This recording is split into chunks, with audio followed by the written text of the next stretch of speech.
4 তবে মুশরিকদের মধ্য থেকে যাদের সাথে তোমরা চুক্তিবদ্ধ হয়েছ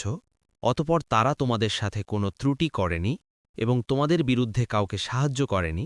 তোমরা তাদেরকে দেয়া চুক্তি তাদের নির্দিষ্ট মেয়াদ পর্যন্ত পূর্ণ করো নিশ্চয় আল্লাহ মুত্তাকিদের ভালোবাসেন 5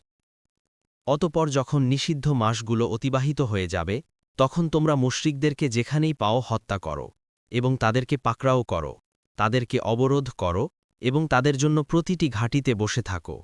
তবে যদি তারা তওবা করে এবং সালাত কায়েম করে আর জাকাত দেয় তাহলে তাদের পথ ছেড়ে দাও নিশ্চয় আল্লাহ বড়ই ক্ষমাশীল পরম দয়ালু 6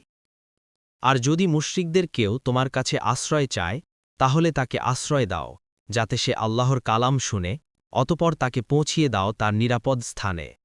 তা এই জন্য যে তারা এমন এক কম যারা জানে না 7